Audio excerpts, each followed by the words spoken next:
নমস্কার বন্ধুরা, আমি কোজাগরি আবারও চলে এসেছি তোমাদের কাছে একটা ভিডিও উপস্থাপন করতে। আজ আমি তোমাদের যে ভিডিওটি তোমাদের কাছে পেশ করব বা তোমাদের সামনে উপস্থাপন করব সেটা হলো বন্ধুরা, চলছে শ্রাবণ মাস। এই শ্রাবণ মাস দেবাদিদেব মহাদেবের অত্যন্ত প্রিয় মাস। এই মাসে একটি কর্পূরের বিশেষ টোটকা, একটি বলা ভুল হবে, বেশ কয়েকটি স্পেশাল টোটকা তোমাদের সাথে শেয়ার করব, যেটা এই শ্রাবণ মাস চলাকালীন অবশ্যই সম্পন্ন করো বাড়িতে, যে কোনো দিন যে কোনো সময়। বিশেষ করে ভালো ফল পাবে যদি শ্রাবণ মাসের সোমবার দিন মহাদেবের নাম করে এই ক্রিয়াগুলি সম্পন্ন করতে পারো কর্পূর সহযোগে। কী সেই স্পেশাল টোটকা টিপস অবশ্যই জানাবো, তবে চলো বন্ধুরা তার আগে একটু আমার চ্যানেলের ইন্ট্রোটা দিয়ে ফেলি। যারা ইউটিউব থেকে দেখছো তাদেরকে জানাই আমি ওমের মা চ্যানেল থেকে সবাইকে সুস্বাগতম। আশা করি সকলে খুব ভালো আছো, সুস্থ আছো। আর যারা আমার ফেসবুক পেজ কোজাগরি ঘোষ এইখান থেকে ভিডিওটি দেখছো তাদেরকেও সুস্বাগতম জানাই। বন্ধুরা, ভিডিওটি ভালো লাগলে অবশ্যই একটা লাইক আশা করব, শেয়ার করো আপনজনদের সাথে যাতে তারাও তোমার দ্বারা এই ভিডিওটি থেকে উপকৃত হয়।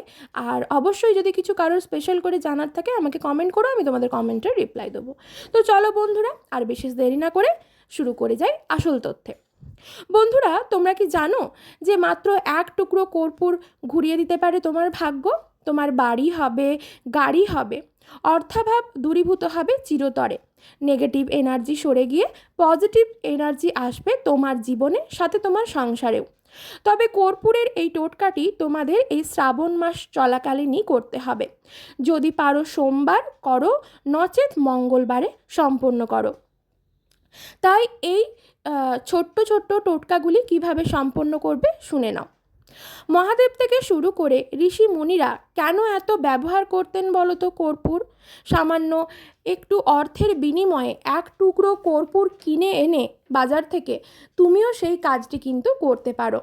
নারী পুরুষ নির্বিশেষে সকলেই এই ক্রিয়াটি করতে পারো, এতে কিন্তু কোনো বাধা নেই। নারী পুরুষ সকলেই করতে পারে। তোমার বাড়ির কিছু জায়গায়, যেগুলি আমি বলে দেব এখন, সেখানে এক টুকরো করে কর্পূর রাখলেই চমৎকার ফললাভ করবে এই আশ্বিন মাসেই।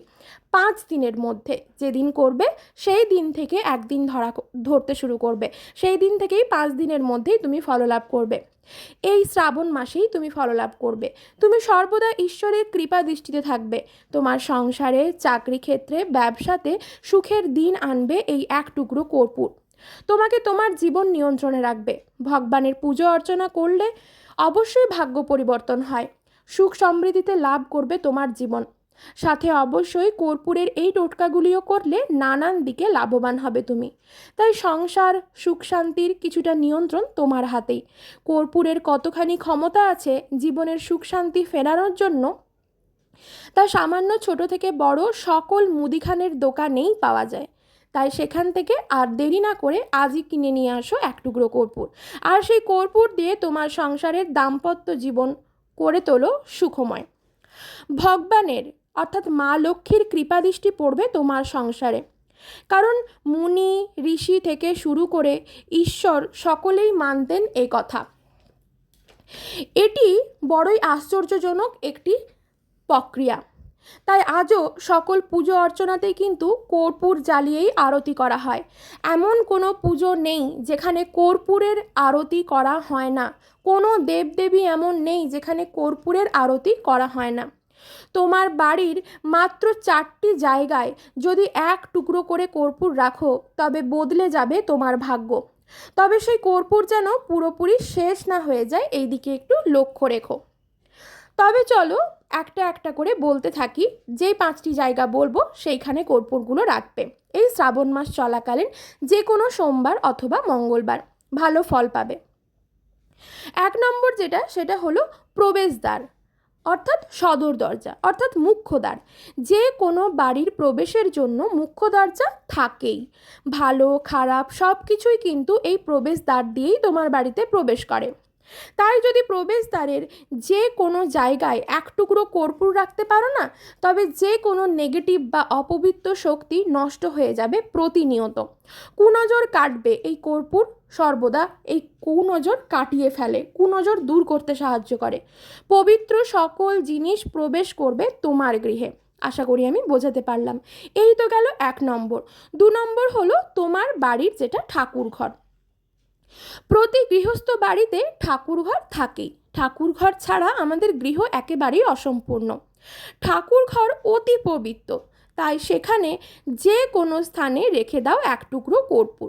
তুমি ঠাকুরের সিংহাসনেও রাখতে পারো বা যেখানটাই তোমার মনে হবে। মা লক্ষ্মীর কৃপাদৃষ্টি লাভ করবে তুমি, এটা সবথেকে বড় পাওয়া আমাদের জীবনে।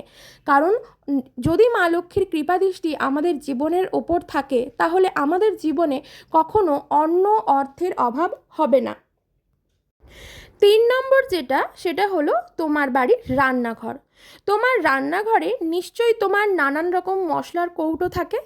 তো সেই মশলার কৌটোর পাশাপাশি একটা ছোট্ট কাঁচের অথবা চীনামাটির কন্টেনার বা ছোট্ট বাটিতে করে রেখে দাও কর্পূর, কিংবা এক টুকরো কর্পূর, সেই এক টুকরো বা 3 টুকরো অর্থাৎ বিজোড় সংখ্যায় কর্পূর রাখতে পারো। কথিত আছে আগুন অর্থাৎ অগ্নিদেবতা এই কর্পূরের জন্যই কিন্তু তুষ্ট থাকেন। তাছাড়া মা লক্ষ্মী সন্তুষ্ট হন। তাছাড়া বিজ্ঞানসম্মত দিক দিয়ে ধরতে গেলে রান্নাঘরে কর্পূর থাকলে পোকামাকড়ের উপদ্রব অনেকটা কমে যায়, খুব সহজেই পোকামাকড়ের উপদ্রব থেকে মুক্তি পাওয়া যায়। তাছাড়া কর্পূর যদি রান্নাঘরে রাখতে পারো কখনো খাবারের অভাব হবে না তোমার সংসারে, মা অন্নপূর্ণার কৃপায়। তাহলে বন্ধুরা বুঝতে পারছো তো? বন্ধুরা, আমরা সকলেই জানি শ্রাবণ মাস থেকে চতুর্মাস পড়ে যায়। এই মাসেই মহাদেবের নাম করে যদি এই স্থানগুলিতে তুমি এক টুকরো করে কর্পূর রাখতে পারো, আমি যে মুখে বললাম এক টুকরো, সেক্ষেত্রে তোমরা এক টুকরোর জায়গায় 3 টুকরো অথবা 5 টুকরো অথবা 7 টুকরো, যেগুলো বাজারে চলতি কর্পূর, এক্ষেত্রে বলবো যদি বাজারে চলতি কর্পূর না রাখো, যদি পাও ভীম শ্রেণীর কর্পূর রাখতে পারো। তাছাড়া যদি ভীম শ্রেণীর কর্পূর সব জায়গায় পাওয়া যায় না, সেক্ষেত্রে বলবো বাজারে চলতি যে কর্পূর সেই কর্পূরও কিন্তু রাখতে পারো। দেখবে মা অন্নপূর্ণা মা লক্ষ্মীর সাথে সাথে তোমরা কিন্তু মহাদেবেরও কৃপা লাভ করবে। এই তো গেল 3 নম্বর। 4 নম্বর হলো আলমারি। তোমার বাড়িতে নিশ্চয়ই আলমারি থাকবে। তোমার আলমারি অর্থাৎ তুমি যেখানে টাকা রাখো, তুমি আলমারিতেও রাখতে পারো, লকারেও রাখতে পারো বা কোনো বক্সেও রাখতে পারো। তুমি যেখানে টাকা রাখো সেটা তুমি জানো।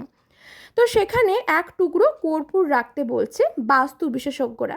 এটা আমার তোমার বক্তব্য বা মতামত নয়, এক্ষেত্রে কিন্তু বাস্তু বিশেষজ্ঞরাই এই কথাটা বলেছেন যে যেইখানে টাকা রাখা হয়, আলমারি বা যেখানে সিন্ধুক বলো, লকার বলো, যে কোনো বক্স বলো বা যেখানে ব্যাগ বলো, অর্থাৎ যেখানে তুমি টাকা সঞ্চয় করে রাখো, তুমি ব্যবসায় করো অথবা চাকরি করো, যাই করো না কেন, তুমি তো নিশ্চয়ই টাকা উপার্জন করো। তো সেই উপার্জনের টাকা থেকে কিছু টাকা আমরা সঞ্চয় করে রাখি, যেটা আমাদের বিপদে আপদে কাজে লাগবে। একটু করে কিছু টাকা সরিয়ে রাখি। যারা ব্যবসা করো, চাকরি করো, যে যার মতো করে যাই করো না কেন, সেইখানে যদি এক টুকরো কর্পূর রাখতে পারো, বাস্তু বিশেষজ্ঞরা বলছে, তো তোমার কখনো অর্থের অভাব হবে না। মা লক্ষ্মী খুশি হবেন, সাথে অর্থের আগমন ঘটবে আরও বেশি করে তোমার বাড়িতে। তাছাড়া কুবের দেবের আশীর্বাদও লাভ করবে তুমি। ধনসম্পত্তির কোনো অভাব কখনো হবে না, অকারণে অর্থ ব্যয় হবে না। কারণ আমাদের অনেকজনেরই খুব হাত খোলা অভ্যাস আছে। এই অভ্যাসটি আমারও ছিল, যদিও আমি তখন রোজগার করতাম না, আমারও অভ্যাসটা ছিল। টাকা খুব আমার কাছে সঞ্চিত থাকতো না, সঞ্চিত থাকলেও যখন যখন রোজগার করতাম সেই সময়ও যেমন করেই রোজগার করি, ছোটোখাটো, অনেকেই, সবাই তো আর বড় কাজ করে টাকা রোজগার করতে পারে না, কেউ ছোটো ছোটো কাজ করেও টাকা রোজগার করে। তো আমি টাকা সেইখান থেকে সঞ্চয় করে রাখলেও সেই সঞ্চিত ভাণ্ডারে আমাকে বারবার হাত দিতে হতো। এমন কিন্তু অনেকজনকেই এই সমস্যার সম্মুখীন হতে হয়, অর্থাৎ অনেকের কাছে এইটা থাকে না, হাত খোলা অভ্যেস, মা লক্ষ্মী চলে যায়।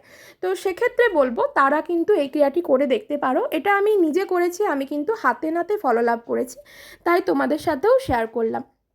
কোনো সময় দেখবে না যে তোমার ধনসম্পত্তির কোনো অভাব হচ্ছে, অর্থের অভাব হচ্ছে, অকারণে অর্থ ব্যয় হবে না। আমরা মেলাতে গেলেও দেখবে কোনো জিনিসটা প্রয়োজন নেই, দেখতে ভালো লাগলো, জাস্ট কিনে ফেললাম। এটা করা কিন্তু সবসময় উচিত নয়, পয়সার কথা মাথায় রাখা উচিত। ধনলক্ষ্মীর প্রচুর কৃপা আর আশীর্বাদ লাভ করবে সাথে তুমি এক টুকরো কর্পূর রাখার কারণে। অর্থ ব্যয়ে রাশ টানা যায় এই এক টুকরো কর্পূরের দ্বারা, এমনই বিশ্বাস করেন বিভিন্ন জ্যোতিষীরা। আর্থিক ব্যয় কমে যাবে চিরতরে। চিরতরে আর্থিক ব্যয় কমে যাবে। এই ক্রিয়াটি আমি হাতে নাতে মানে ফললাভ করেছি, হাতে নাতে দেখেছি যে এটা কি সত্যিই হয়, আদৌ কি হয়। তো বন্ধুরা, আমি ভীষণভাবে উপকৃত হয়েছি।